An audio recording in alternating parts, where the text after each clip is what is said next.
How does £1.4 million in joint venture funding and 3 property deals in less than 6 months sound to you? Well, that's exactly what we're going to be talking about in today's episode.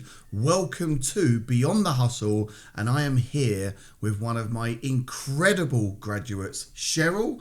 Welcome to the studio. Thank you. It is awesome to have you here. And I just know today is going to be incredible and you're going to share so much value.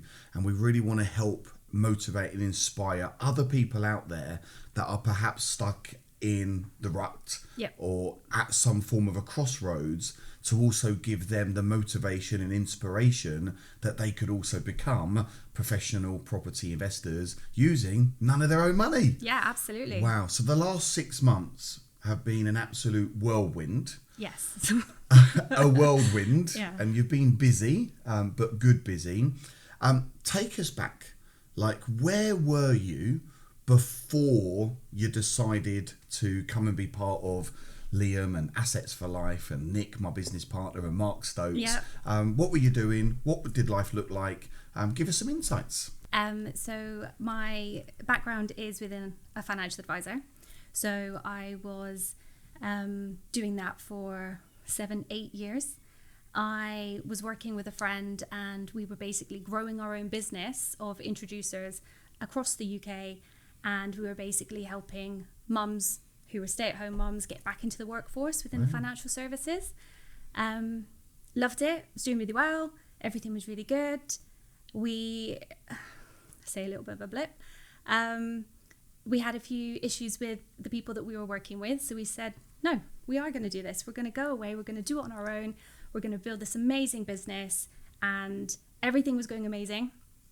But then sadly, got a phone call one day, and it was my best friend's partner, and he said, Cheryl, something's happened. Hayley's in the hospital. Wow. Obviously, that's not what you expect. And I remember I'd missed a phone call from her the night before. And because we spoke every day, that wasn't unusual. That was like, I'll give her a buzz in the morning. Didn't think twice about it. And yeah, literally the next 2 weeks, whirlwind, complete crazy. And sadly, she passed away, which, you know. And how old was she? 39. So 39, and she passed away from cardiac arrest. Now, obviously, for anybody, you know, anybody watching, anybody listening, 39, like, you're just starting out, really, aren't you? You've kind of had your fun stuff, you've done your bits, you're kind of figuring out where you are. And that was obviously a massive shock for me as her friend, but also as her business partner. And I tried to keep it going, but I couldn't. It was too much for me mentally to keep going and keep doing things when she was supposed to be doing it with me. So I had to take time out, and I had to say, do you know what? I think that's really understandable. It's, you know, to carry on with that business where it was you and your mate, best friends, business partners, that would have been really, really difficult for anyone to carry on, with it being such early on as well. Yeah. Well, it was literally, you know, it was like less than a year where we'd been doing it. So we were still in the building stages. We were still in the, how's this going? How's that going? And it was just overnight crash. And I did try, but obviously, like I said, I knew that I couldn't keep going, and it wasn't fair on other people. It wasn't fair on the team. And I said, I need to take a break. This is me stepping back. Okay. And then what happened after that? So property had always been something in the back of my mind. And I know this might sound a little bit crazy, because most people think property stressful, buying a house, the most stressful thing ever.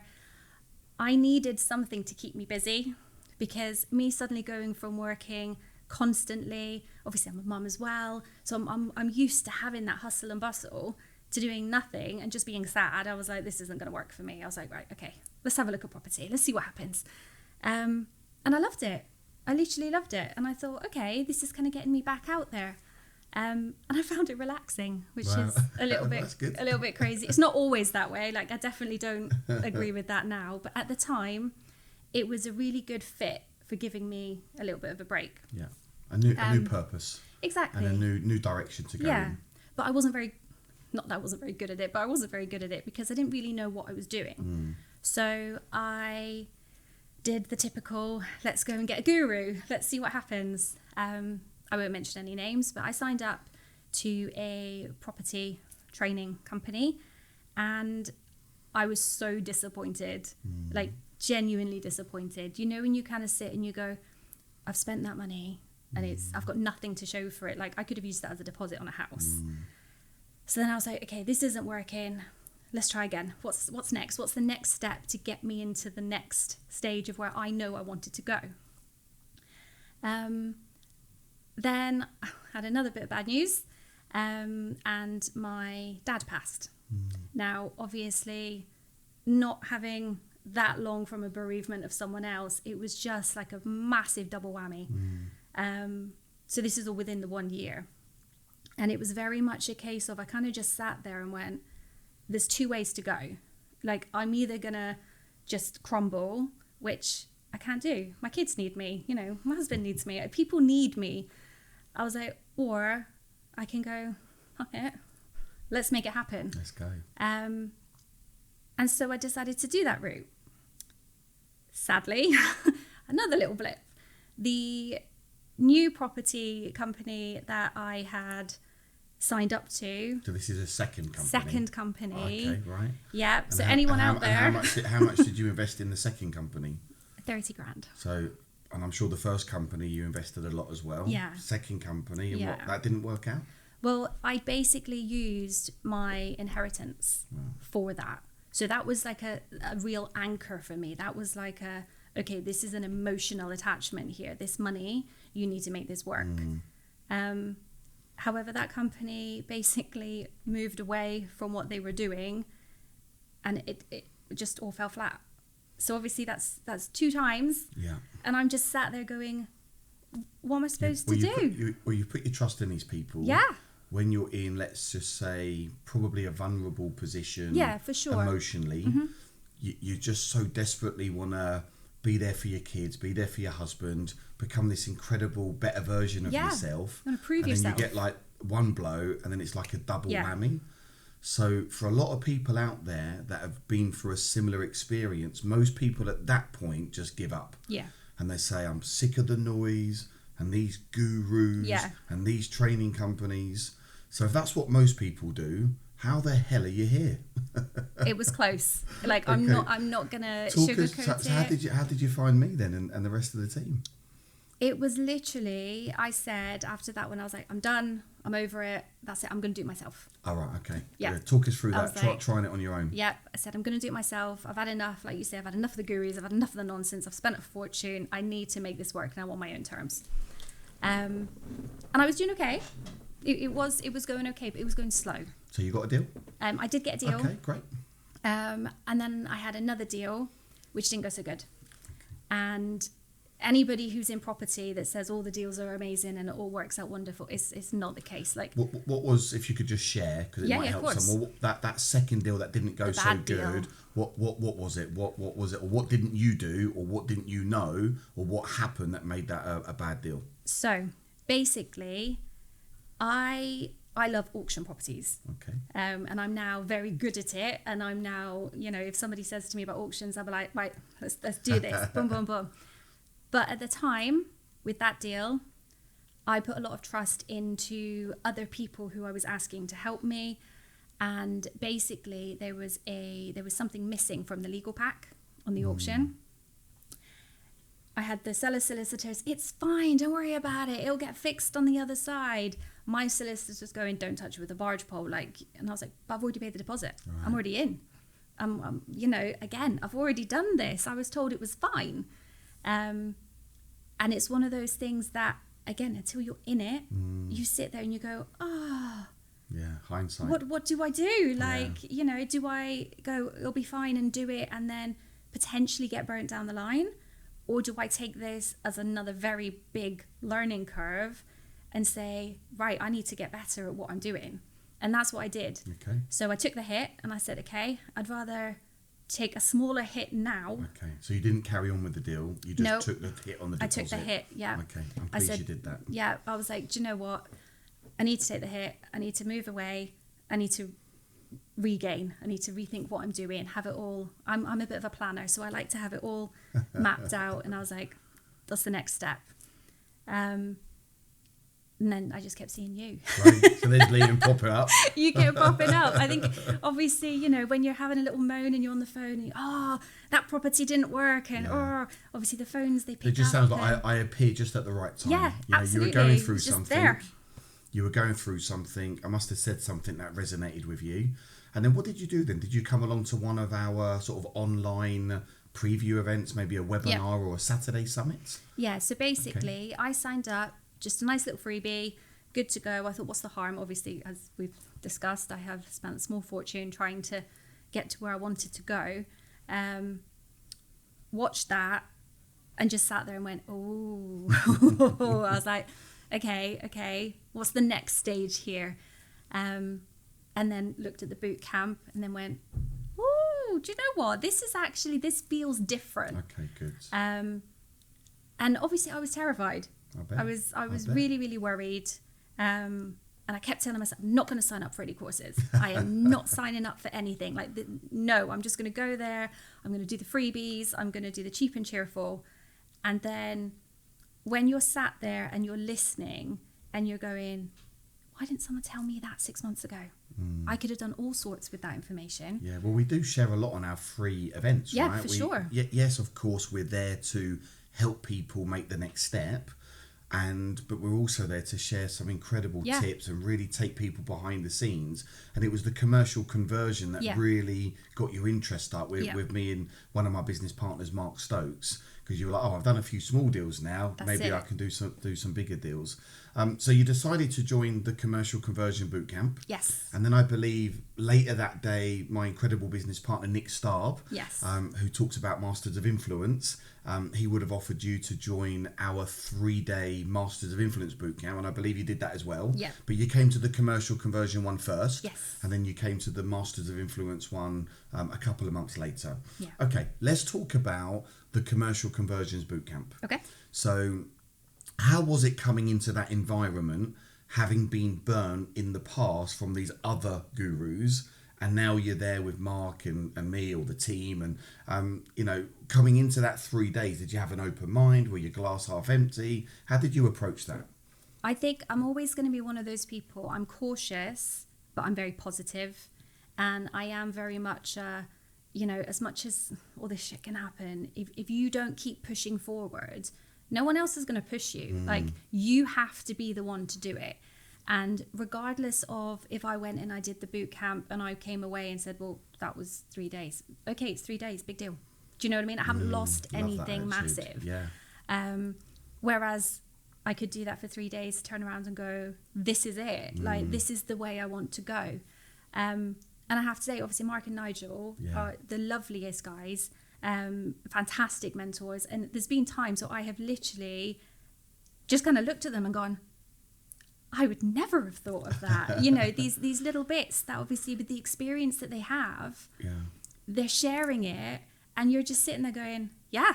So did you immediately know, like, on those 3 days that we were a completely different kettle of fish? Yeah. Like Assets for Life, Liam, Mark, Nigel, like in a completely different league to the other companies that you had experience with? I think, obviously, without mentioning other companies, it was quite surprising how many people were at the AFL that had the same experiences as me. It's really quite scary. And I think to find a company like yourselves who are genuinely not just out, we just want to get the money, and we actually have to help people and say, do you know what? You can get to where you need to be. You just need to know X, Y, Z. Yeah. And it is terrifying that so many out there don't have that. So yeah, I think it was very much, we kind of sat there and a few of us kind of said, oh, this is pretty good, actually. It's good to hear that, because we've got a very special ethos within Assets for Life. And yes, we're a training business, but we're, the UK's leading now. We're not the biggest, but I would say we are definitely the best. Yep. And I think we bring a personal touch. We wear our heart on our sleeves, and we're very much about helping people. So you decided to then join our top level elite program within commercial conversions. Yes. You also then decided to join our 1% level within the Masters of Influence. Correct. And you've invested again tens of thousands of pounds into those high level mentoring programs. What has it been about both of those mentoring programs that has helped you over the last 6 months go and acquire £1.4 million in JV funding and 3 brand new property deals?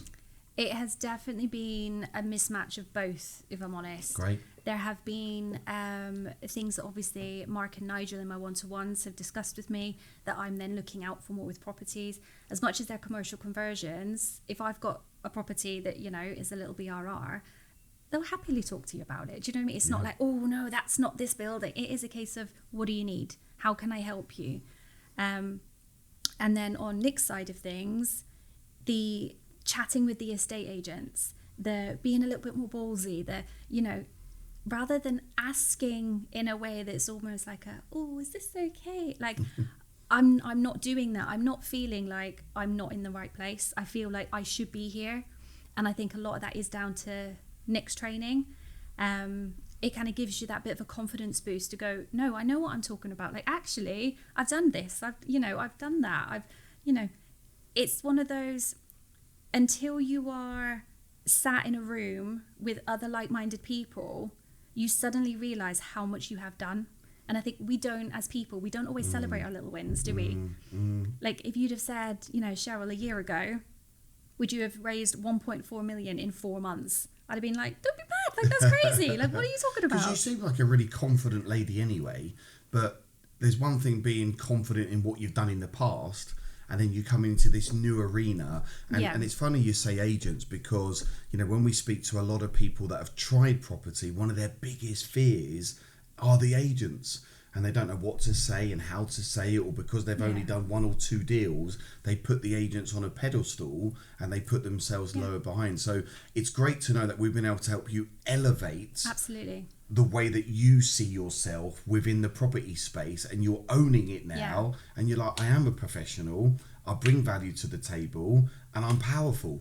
And if you want to if you want me to help you, I can help you, because you're bringing something to the agents, because you've now got access to money and you want to go and do deals. And what do agents care about? They care about the commissions.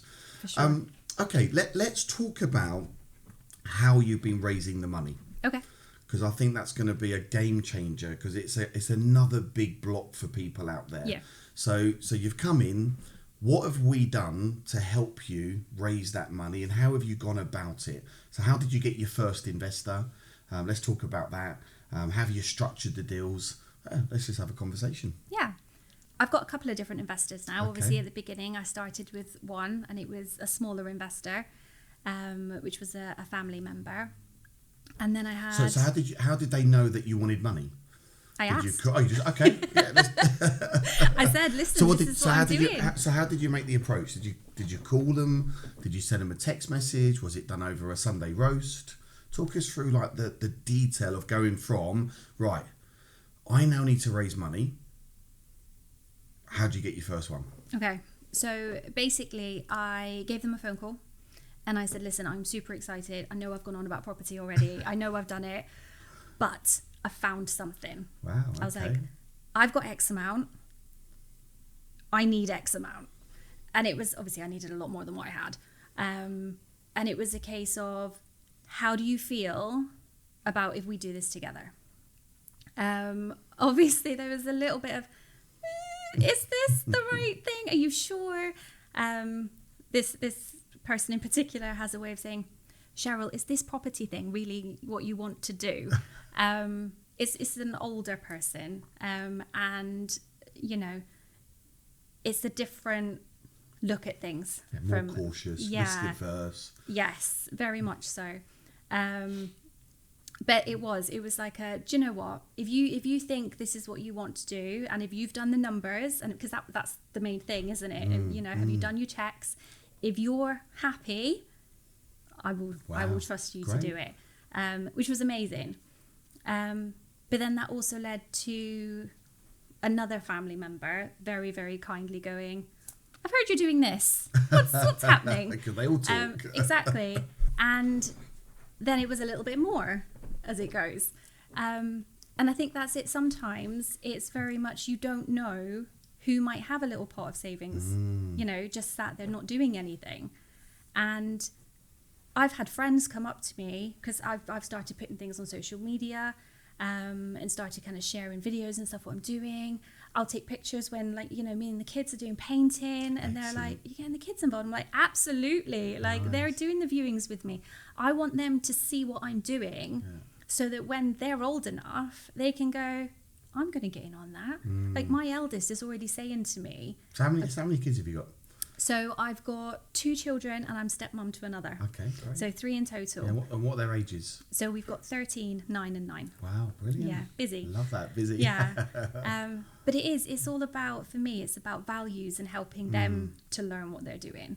So by sharing things like that, I then have people contacting me that I would never have expected, saying, how do you do this? You know, how do you... What would you say to someone out there now that is like, oh, I really want to get in with this social media thing. I want to get posting, but you know, I'm scared of what other people are going to think. Just do it. They're not paying your bills. Yeah, they're not. I like that. Like, do you know what I mean? So what if they go, Yeah. oh, you know, they look like an idiot, or who cares? At the end of the day, that typical thing, no one is coming to save you. Like, you have got to make your own rules. And if you think, I'm not on social media that much. Anybody that wants to, you know, have a look at my Facebook, you'll see it's not that busy. But the odd little bits here and there, people notice. People do the doom scrolling and they'll see the odd little thing and go, oh, that looks good. Great. Like, you know. But by having people see things like that, you will have people come automatically to you. The other thing that a lot of people forget about, and I know everybody says networking, but like our events, I've met investors, very lovely investors and very generous investors through AFL events. Wow, brilliant. Just from having those conversations and telling them what I'm doing, you know, having the pictures on your phone, like, oh, look, I kicked this wall down the other day, and they're like, oh, okay, like, what's happening next week? Well, it's infectious, isn't it? And if you're in a room with AFL, everyone's on the same page, but you've still got your people sitting on the fence. Yeah, absolutely. And there's a lot of money in AFL where people have got the money, but they don't want to go do the work, or they're scared to do the work, but they'll be more than happy to go and give you the money. But unless you're making yourself known, and people know you, like you, and trust you, well, you're just the world's best kept secret. Exactly. So I love the fact, Cheryl, that you're just talking about what you're doing, being yourself, bubbly. I don't shut up. Tell everybody. I think it's great, yeah. So you got your first investor, then you got your second investor, and now you're at 1.4 million bloody pounds. Yeah, it's literally, there's a few different, it's not as easy as just going, hello, can I have some money? But you got to start somewhere, so why not start doing that? Why not start having those conversations, doing the networking? I've put some bits together. Obviously, anybody that works with Nick knows that, you know, we build systems and things like that. And I have built a system to help others with investors. So there is so many ways that if you just, you know, pen to paper, have a little think about it, you can do it. But I think so many people do what I did previously, and they have that little mental block, and they go, I'm not a property investor. I can't. No one's going to take me seriously. But then everybody had to start somewhere. We all start with zero, don't we? Do you know what I mean? Yeah, exactly. Build our confidence. So just so everyone's aware, you've raised 1.4 million. Your strategy is you want to buy houses for free. Yeah. Now, some people listening to us are going to go, are these two on bloody cannabis today or something, right? Yeah, we're not on drugs, we promise.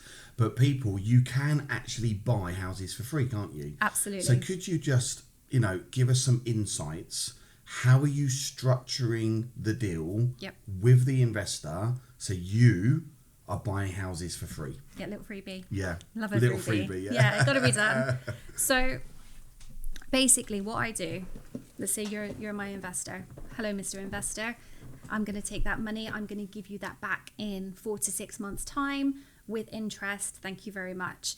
I will then find or have the deal with my lovely little house, which is looking a little bit ugly, but it's in a really good street. It's the typical thing, isn't it? Worst house, best street. Due diligence is everything in property. Okay. Like, you have to do your research. If you go, oh, that's a bargain, and then, you know, 2 minutes later you go, oh, it wasn't a bargain because the house 2 doors down has actually got a brand new kitchen and it's only $5,000 more. Like, do you know what I mean? You've got to do your research. So if you find a cracking deal and you say, right, I'm going to sort out the kitchen, I'm going to sort out all the electrics, I'm going to make sure that, you know, the garden's got a nice new garage or a workshop, or you've got to work with who your buyers are. That's how I always look at it. What do people want? And then I'll work it backwards. Make it all beautiful. Go to the bank. Hello, Mr. Bank. Can I please have a new valuation on this beautiful property? I always show pictures to prove, because obviously sometimes they want to do an online, like a desktop valuation. Yeah.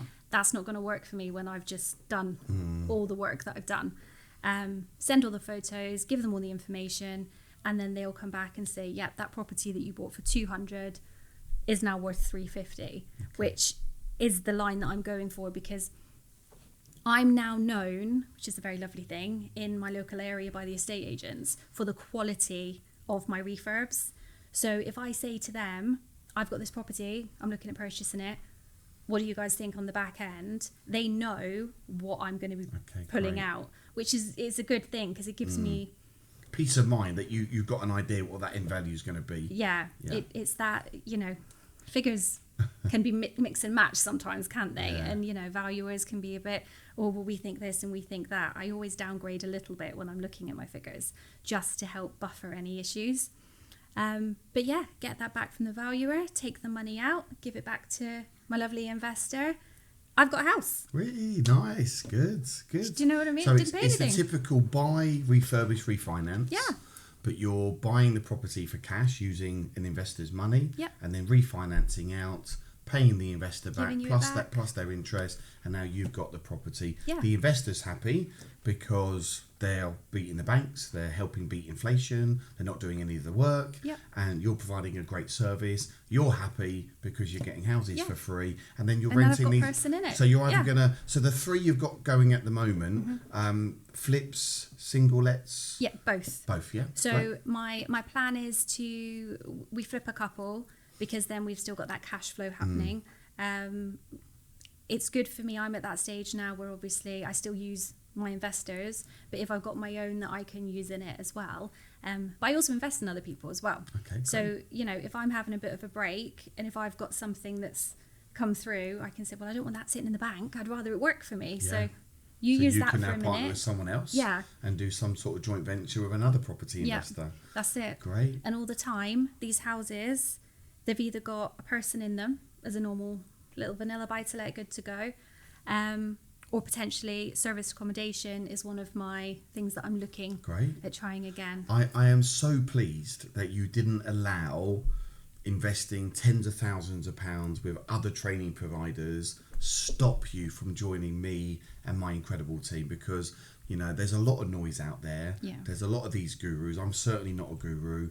I'm a professional individual. I'm a property investor. I've built Assets for Life, which is genuinely a training provider that we care. We want to help people. Yep. Of course, you've got to do the work, Yeah. but we really give the support and help. So I'm so pleased that you are definitely well in with Assets for Life, Yeah, and for sure. will become an Assets for Life. Could you just summarise in a few words your overall experience then with us, and how we've helped you on your journey? Okay, so I think one of my main things with Assets for Life is supportive.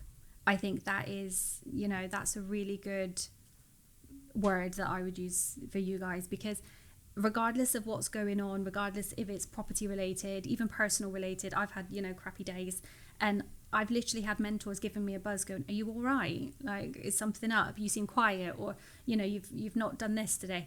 So yeah, to have that kind of support and that actual hand holding, which I was promised so many times and never happened, for it to actually come true and be with such an amazing group of people who genuinely want you to succeed, is for me a massive plus. Brilliant. With Assets for Life. That's so good to hear. And I think the other thing is as well, obviously with the mentors, even someone like myself who is now, you know, I can quite happily say I'm doing really well. I'm going out there, I'm going for it. Everyone gets there like meh days, don't they? Like everybody has it. But to have someone kind of go, oi, You said you were going to do this and it's not done Yeah. yet. What's going on? Yeah. That as well, just someone Great. not only having your back, but giving you that bit of a push to go, you can do better. You Yeah. can do more. Yeah. I think that's something that's really exciting. Great, Really happy great, to have great, with Assets good. for Life. Well, I know there's going to be a lot more to come for sure. Absolutely. You are a woman on a charge right now. What would you like to say to this camera here? Anyone tuning in that perhaps is on the fence, or they're stuck in a rut, or they've had some bad experiences themselves, what would be your words of wisdom, and what would you like to say to encourage them to come and do what we do? Okay. So no one is coming to save you. Literally, this is on you. If you want it to work, you have to make it work. And even if you have invested previously and you've lost the money, figure it out. How many flips do I need to do to get that back? 1, 2, and then just do it. There's nothing else you can do. You've just got to do it. If you sit down on the sofa all day or, watching Netflix, crack on. You'll be there in another year or two. Or big girl pants on, crack on. Yes. Get it done. Well, a huge congratulations, honestly. A massive well done. Look, incredible tips there. Massive insights. The property market is absolutely booming right now because you make your money when you buy. There's always bad deals, there's always good deals. What you've got to do is get good at knowing what to buy, when to buy, and how to buy. And we promise you, if you want to do this using other people's money, it is possible for you as well. The question is, are you gonna do something about it? I'll see you in the next episode.